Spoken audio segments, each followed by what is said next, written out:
इसमें यह कह सकती हूं कि ये जदयू भाजपा जो सरकार दलित बच्चे की संस्थागत हत्या के लिए, मैं उनको जिम्मेदार ठहराना चाहती हूं, क्योंकि ये लैक ऑफ कानून व्यवस्था, लैक ऑफ प्रशासन का डर, लैक ऑफ आप कह सकते हैं बेखौफ बार बार रेप होना और उस पे कड़ी निगरानी नहीं होना, उनको सजा नहीं होना, जिसका उदाहरण आपको याद होगा बालिका गृह कांड हुआ, जिसका उदाहरण भैंसा खान जो अभी मार्च में ही सेशन में मैंने उठाया था कि सिवान के 13 लड़कियां को फरार बताया गया और बाद में पता चला।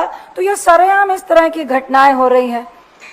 एक तो सबसे बड़ी बात है कि इतने हैवानियत के बाद उसके बॉडी पे 20 जगह चाकू के निशान है।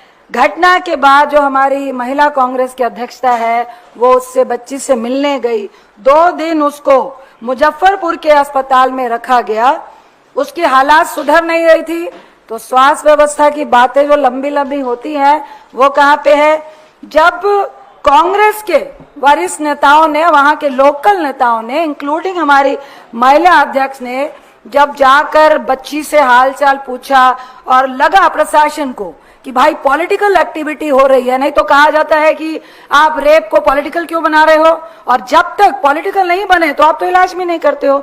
मेरे पास कई ऐसे उदाहरण है बिहार के कि जब तक कोई नेता नहीं पहुंचे आप तो बच्ची की एफआईआर भी नहीं लेते हो। इसमें भी यही हुआ है, जब बच्ची का रेप हुआ और वो बच्ची घसीटते हुए वहां तक गई है जहां उसको पब्लिक देख पाए, एफआईआर करने जब गए हैं तो उल्टा एफआईआर छोड़िए प्रशासन ने उन्हीं लोगों पे लाठीचार्ज किया है।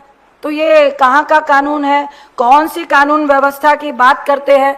जब उसकी हालत नाजुक हो रही थी तो मुजफ्फरपुर के अस्पताल ने उसको एम्स रेफर करने का जो कांग्रेस वालों ने भी प्रेशर दिया कि उसको बेहतर इलाज की जरूरत है, जो मुजफ्फरपुर के अस्पताल में, जो क्रिश मेमोरियल अस्पताल है, उसमें नहीं मिल रहा था। अब एम्स की जो इतनी बड़ी बड़ी बातें होती हैं, एम्स के डॉक्टर्स ने हाथ खड़े कर दिए और कहा कि यह छुट्टियों का वक्त है, समर वेकेशन है और इस बच्ची को मल्टीपल डॉक्टर्स की जरूरत है, जिसमें ईएनटी की जरूरत है, जिसमें जख्मों की जरूरत है, जिसमें गायनोलॉजिस्ट की जरूरत है, जिसमें पेडियाट्री की जरूरत है। कोई भी डॉक्टर, ये बहुत अहम बात है, एम्स में नहीं है। ये पटना एम्स की बात है।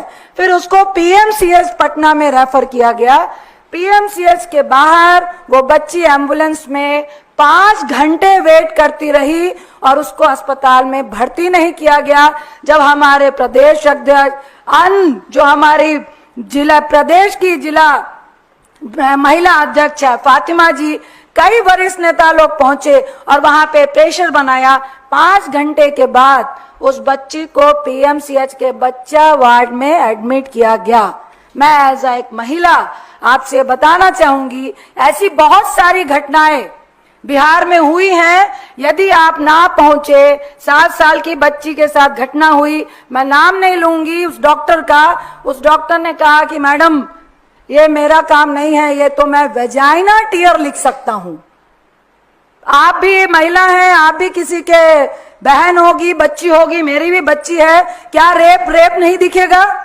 क्या अगर वेजाइना से ब्लीडिंग हो रही है और एक 7-8 साल की बच्ची है, क्या आपको रेप नहीं दिखेगा? लेकिन डॉक्टर कह रहा है मैं मजबूर हूं मैडम, मैं वेजाइना टीयर लिख दूंगा। क्या इसी तरह से इसके साथ हुआ? इसको बच्चा वार्ड में क्यों एडमिट किया गया? यह बलात्कार का केस है। क्यों डॉक्टर ऐसे केसेस को लेने से, हैंडल करने से क्यों हिचकते हैं? क्या प्रशासन का यह फोर्स होता है कि अगर लिपापोती हो सकती है तो लिपापोती करो? क्यों नहीं बताया जाता है? मैं कई ऐसी एफआईआर देखी हैं जिसमें